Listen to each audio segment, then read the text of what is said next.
Boa noite. Eu hoje devia estar aqui com um convidado de Angola, não por questões de ordens pessoais inadiáveis, não será possível este convidado estar cá conosco. Mas não estando eu cá para falar, e por respeito à audiência, venho cá apresentar este facto e aproveitar esta ocasião também para abordar algumas questões que acho pertinentes, sobretudo questões relacionadas com São Tomé e com São Tomé e Príncipe. Eu apresentei-vos em tempos o que eu chamei a pentalogia estratégica do desenvolvimento para São Tomé e Príncipe. É uma ideia que continuo a trabalhar nela, embora tenha apresentado de uma forma muito genérica estes aspectos, mas é um conceito de autoria própria minha, em que apostei, acho que será a solução quase que única e não discutiria com ninguém. Não estarei disponível para trocar outras ideias que não seja esta para desenvolver São Tomé e Príncipe. Conforme eu disse, é uma pentalogia em que primeiro estão as pessoas, porque as pessoas é a coisa mais importante de qualquer sociedade. Sem as pessoas não há sociedade, não há organização. O segundo aspecto desta pentalogia é a educação. A educação é o fator decisivo para o desenvolvimento de qualquer sociedade. Repare, falei das pessoas, para que houvesse sociedade, depois tem que haver a educação para que esta sociedade desenvolva dentro de determinados padrões. O terceiro aspecto é o ambiente. Se não houver o ambiente, se não estiver ele em conformidade, nós estaremos a condenar esta sociedade que nós estamos a criar. O quarto aspecto que eu chamei, que é a saúde. A saúde é o bem mais valioso que qualquer ser humano tem. Não há milhões nenhuns que paguem a saúde. Experimentem terem 100 milhões e não terem saúde. Quanto não vocês não pagariam para ter a saúde? Mas aqui, quando eu falo da saúde, estou a falar da saúde para um país. Falo das infraestruturas, ou seja, falarei das infraestruturas, das pessoas que cuidarão dos profissionais de saúde. Depois, o quinto aspecto desta pentalogia para mim, que é a liberdade. A liberdade é o bem supremo. Sem a liberdade não se desenvolve sociedade. E nós, por isso, tivemos a independência, que é um bem mais precioso que nós tivemos. Agora temos que procurar ser merecedores desta independência. Como? Desenvolvendo aqueles 4 pontos que eu referi. Vão me perguntar onde é que entram outros aspectos da sociedade. Todos os outros aspectos da sociedade entram naquela pentalogia. Desde não há pessoas, não há ambiente se não tiverem habitação condigna. Nós estamos a falar de pessoas, temos que procurar dar a estas pessoas uma habitação condigna. É um aspecto essencial que São Tomé e Príncipe tem que procurar para atuar, tem que procurar desenvolver. Não é concebível que as populações em São Tomé e Príncipe continuem a viver daquela forma e não haja um plano estratégico para dar uma habitação condigna aos cidadãos. Outros aspectos, a própria convivência do homem em São Tomé e Príncipe. Nós precisamos alterar aquele modelo de convivência do homem em São Tomé. Temos que procurar que os homens de São Tomé e Príncipe passam a ter ambições, orgulhos em serem cidadãos, em serem donos de um país. Temos que procurar desenvolver esses aspectos. São Tomé não se sentem orgulhosos. Por que não se sentem orgulhosos? Sentem-se reféns de um conjunto de políticos, de um conjunto de pessoas que não encontram um outro nome para dar a uma série de políticos que a nossa sociedade conheceu desde os anos 75. Mas são aspectos que nós temos que procurar melhorar. A nossa sociedade tem que procurar melhorar. Nós temos que procurar ser exigentes conosco próprios. Eu penso que estamos no bom caminho. Nota-se alguma abertura dos cidadãos santomenses. Nota-se algum sentido de mais responsabilidade. Mas temos que procurar um pouco mais. Temos que fazer um pouco mais. É responsabilidade dos governos, é responsabilidade dos partidos políticos, é responsabilidade da sociedade civil e, por último, é da responsabilidade de todos nós que avancemos para virmos a ser uma sociedade respeitada no conjunto das nações. Tudo isso só se consegue com o trabalho. Mas antes do trabalho é preciso estudar, é preciso planear, pensarmos em que nós queremos. Estes são os aspectos, conforme eu disse, desta pentalogia que, na devida altura, irei abordar à medida que o tempo for avançando. Estou a trabalhar nela em termos de ideias escritas para depois passar aqui para este formato. Mas, de toda a forma, a ideia sustentável daquilo são os cinco pilares da estratégia que considero estratégico para o desenvolvimento de Santo Tomé e Príncipe. Volto a repetir: pessoas, ambiente, educação, saúde e liberdade. São esses 5 pilares que nós temos que trabalhar. E é urgente que nós trabalhemos esses 5 pilares. Avançando isto, entro então a alguns aspectos do meu, ou do seu e do nosso país. Vou ainda, embora tivesse feito ontem, falado sobre a mensagem do primeiro-ministro de Santo Tomé e Príncipe, em que dizia, uso a expressão, que não é minha, uso a expressão, que quem é homem, que venha. Todos nós ouvimos com atenção. Aquelas mensagens tinham, conforme eu disse ontem, tinham um destinatário. O destinatário, todos nós sabemos. Claro que é mais abrangente, não é só um, porque há mais pessoas.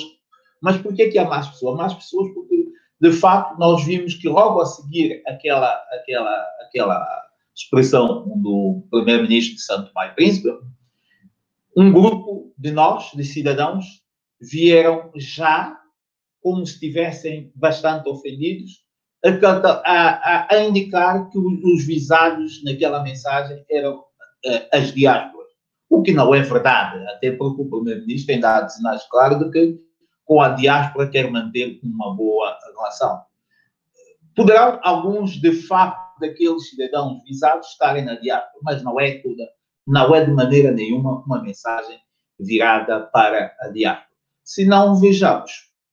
Ainda recentemente ouvimos o ex-primeiro-ministro de Santo Tomé e Príncipe numa conversa com um cidadão santomense em que ele falava de vários aspectos. E um dos aspectos que ele tocou foi a questão do seu adversário em termos de liderança. Utilizou simplesmente aquela linguagem. Aquele rapaz. Eu pergunto, mas quem é aquele rapaz? Aquele rapaz que foi mencionado pelo ex-primeiro-ministro foi nada mais, nada menos do que a segunda figura do Estado. A figura mais importante do seu governo. E ele tratou aquele rapaz com um desprezo completo pela pessoa do Agostinho Fernandes, pela pessoa, pelo cargo que esta pessoa ocupou no seu governo. Pergunta-se, e então, o que é isto? É assim que se trata as pessoas? E eu acho que é isto que os santomenses têm que entender, mais do que nós andarmos aqui, porque nós, os santomenses, perdemos o sentido de muitas coisas, entre elas nós fulanizamos tudo. Há um grupo, vejo, nas redes sociais e também no país, com todas as ações do governo, vão logo buscar as ações do governo passado. Eu acho que o governo passado, como o próprio nome diz, é o passado. Por que é que temos de estar todos os instantes a ir buscar o governo passado para pôr o governo passado quase que a querer substituir o atual governo pelo governo passado? Nós precisamos entender que o governo passado passou. Teve uma fase Teve oportunidades, não fez. E já não há espaço para o passado. O passado é o passado. Nós temos que viver o presente e olhar para o futuro. E o futuro, nós sabemos, sabermos o que queremos. Temos uma chefia de governo, temos uma governação que está a orientar o país por mais, julgo, por mais 2 anos, e é para aí que nós temos que focalizar. O que é que nós podemos contribuir? Qual pode ser o nosso contributo para que o desempenho deste governo seja o melhor? É aí que todos nós temos que focalizar. Alguns de nós demos provas disto durante esta campanha de combate ao coronavírus. Alguns de nós, quer na diáspora e no país, demos exemplo muito claro. Pergunta-se o que é que os ex-governantes do último governo de São Tomé e Príncipe, algum de nós viu os seus gestos durante esta campanha? Nada. Simplesmente mensagens para nos fragilizar. Estas mensagens não ajudam nem a eles, enquanto oposição, nem ao país que nós queremos que venha a ser um país digno do conjunto das nações. Acho que todos os esforços dos santomenses, de todos os santomenses, sem excluir ninguém, deveria ser no sentido de ajudar a São Tomé e Príncipe a superar as dificuldades e seguir em frente rumo ao poder. Acho que é para aí que as nossas forças devem estar, mais do que propriamente estarem agarradas ao passado. O passado é para esquecer. Vamos em frente, vamos olhar em frente. Este é o aspecto. O terceiro aspecto desta minha intervenção, que é um aspecto que já me tem impedido há algum tempo, que falo da Ilha do Príncipe, da região autónoma do Príncipe. Eu tenho acompanhado com alguma inquietação os acontecimentos do Príncipe. Já ao longo desses tempos, ou desses 14 anos da governação do UMPD, acho que é o UMPD, não, o MPP, não conheço bem a designação do movimento, mas sei que é um grupo de cidadãos que, de facto, assumiram o poder, estão no poder há 14 anos. Acho que, quando chegaram ao poder, não tinham ideias concretas do que é que iam fazer. Apoderaram-se de alguns slogans e foram em frente, sem ter cuidado. Hoje, nós vemos conforme as coisas estão. Contrariamente ao que foi dito durante muito tempo, a Ilha do Príncipe não deu passos nenhuns em frente, à semelhança do país. Mas no Príncipe, com a gravidade, criou-se um sonho bastante grande, vendeu-se ilusões e hoje é o que nós temos. São anunciados nas redes sociais casos supostas corrupção. O que estou a dizer é baseado numa denúncia que todos nós vimos. Esperemos que o Ministério Público, de facto, venha a apurar da veracidade ou não destas denúncias, mas deve ser feito. O Ministério Público deve ter uma atitude em relação ao Príncipe. Os negócios feitos na Ilha do Príncipe, há muitos que, de facto, fogem os padrões da legalidade.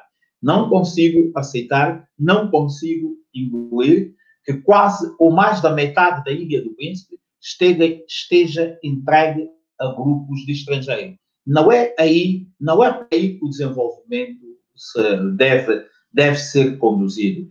Devemos equacionar estas situações das entregas e das vendas das terras aos estrangeiros na Ilha do Príncipe. Não é concebível o que se fez durante esses últimos 14 anos. O Governo Central tem que tomar alguma atitude nesta matéria, procurar conhecer exatamente o que é que aconteceu nestes últimos 14 anos na governação. Houve o projeto com o HDD, todos nós sabemos, a questão do aeroporto, vamos dizer, não, hoje o Príncipe tem um aeroporto, sim, é verdade, mas o projeto tinha uma linha de orientação. Esta linha, o que estava definido, não foi cumprido. Simplesmente, unicamente, o que se fez foi uma pista e ainda com uma dimensão menor do que estava previsto, menor do que a ideia quando foi vendida. Foi vendida a uma dimensão e deveria-se respeitar este padrão de dimensão.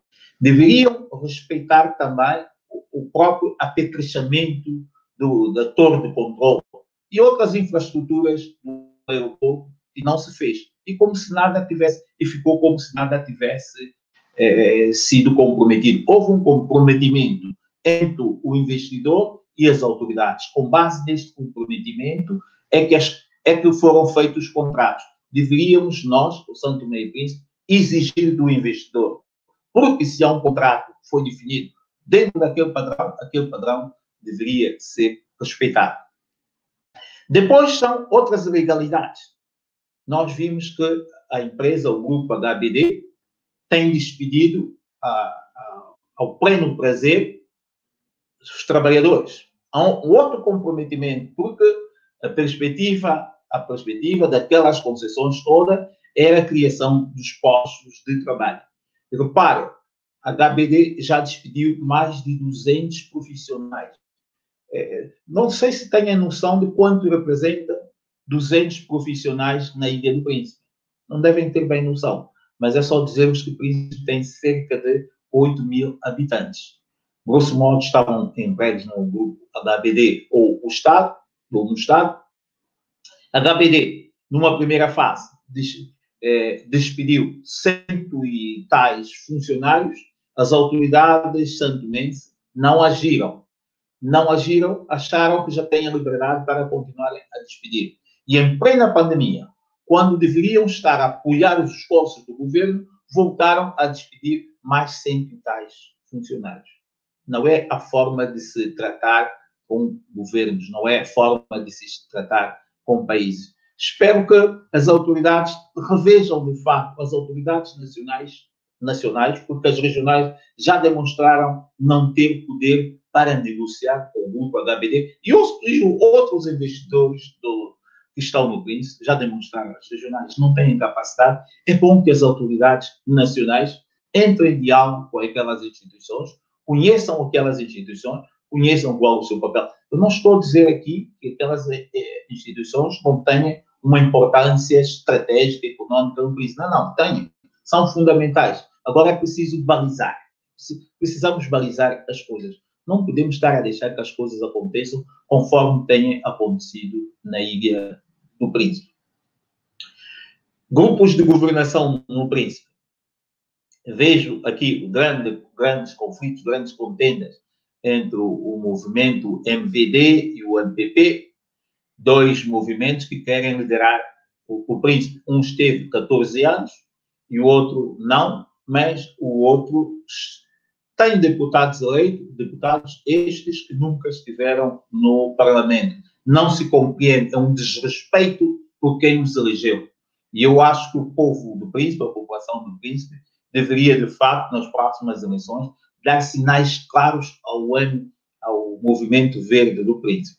Porque foram eleitos, não lá estiveram no Parlamento, nunca lá estiveram. É gravíssima esta atitude. É uma atitude irresponsável dos líderes daquele movimento. Agora, vão pedir de novo o voto ao povo? Qual é a credibilidade? Se quando tinham direito, o povo deu-lhes o voto para estarem lá e os defender, não estiveram, nunca estiveram no Parlamento. Este é um aspecto especial.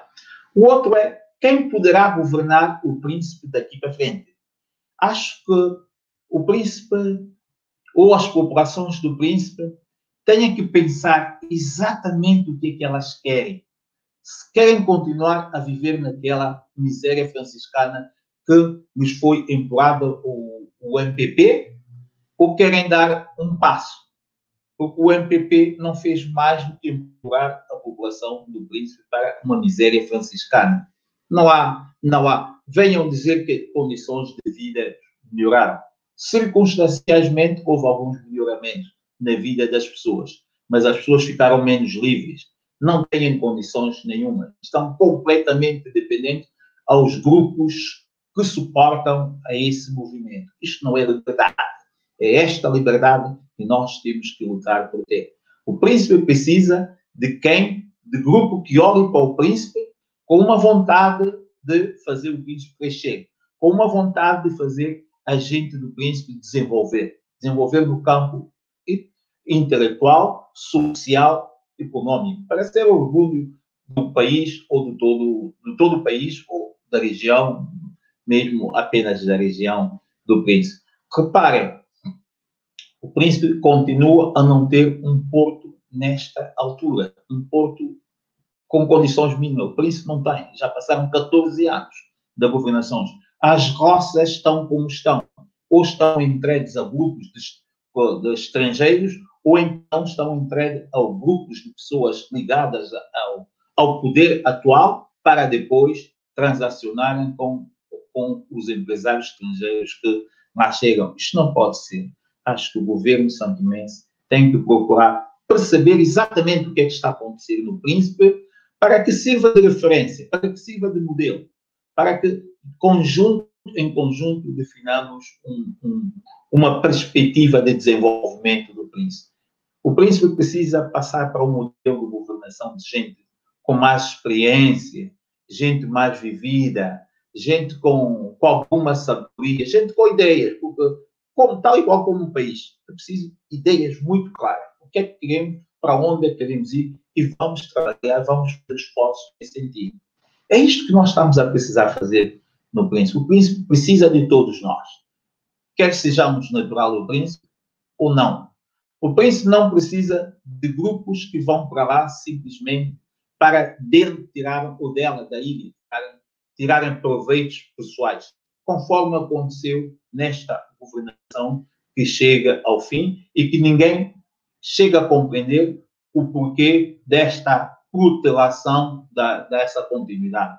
Quando o presidente do governo regional decide abandonar o cargo, as razões, ele, melhor do que ninguém, as compreende, mas não pode ele, de maneira nenhuma, impor à população do Príncipe uma liderança. Não pode ele. Acho que não é de bom senso. Ou terá alguma coisa a esconder, será, mas não é de bom senso. Acho que a democracia não é a transferência do poder desta forma. Na democracia, o poder decide, é o povo quem escolhe. E eu acho que deveria-se deixar o povo na Ilha do Príncipe escolher a nova liderança, ou então o governo central que assuma já que o MPP não é capaz de dar a continuidade ao seu projeto de governação, uma vez que, tendo o MPP outros membros do governo, se nenhum deles está em condições para dar continuidade àquele projeto com os seus defeitos e sua virtude, o governo central, que então tome as rédeas, imponha um governo de iniciativa do governo central, ou de iniciativa como for, ou o presidente, ponha um governo até que cheguemos ao período eleitoral. Acho que este poderá ser o melhor caminho a seguir do que propriamente aceitar a transferência do poder como se de uma transferência de algum bem familiar se tratasse. Acho que não é este o caminho. São alguns aspectos que eu deixava aqui para a vossa reflexão. Certo que os desafios em São Tomé e Príncipe são bastante grandes. Precisa, de fato, conforme muitos dizem aí, tenho assistido todos os santomenses, quase por unanimidade, dizem que a prioridade em São Tomé e Príncipe é a mudança de mentalidade. Mas são os mesmos que defendem mudança de mentalidade que depois vêm a pegarem num trapo do passado, a querer combater o presente com o passado. Não. É um facto. Preciso mudança de mentalidade. Nós precisamos que os santomenses olhem para frente, que os santomenses sejam desafiantes, que os santomenses dediquem um pouco mais deles, cada um de nós individualmente, aos esforços do país. Que cada um de nós olhemos de uma forma mais animada, mais ousada, com mais amor pelo nosso país. O nosso país precisa de mais amor da nossa parte. O contributo, o que cada um de nós poderá fazer para São Tomé e Príncipe, estaremos a contribuir para o melhor universo. E se nós contribuirmos para o melhor universo, nós conseguimos ser uma melhor pessoa. Vamos olhar para o nosso interior, vamos fazer, como diz o velho ditado: de cada limão que nós encontrarmos, vamos fazer uma limonada. E as pedras que vamos encontrar nas ruas, vamos pegar nessas pedras para construir o castelo. Este castelo que nós queremos que seja Santo Tomé e Príncipe, onde caberá todos os santomenses, independentemente das suas convicções políticas e religiosas. Um bem-aja a todos, até a próxima. Na próxima, terei aqui, a próxima que vai ser já na quarta-feira, que será o poder, os poderosos e todo-poderoso. Vou ter aqui a Nela Santos. Um grande abraço, um bem-aja a todos. Até a próxima.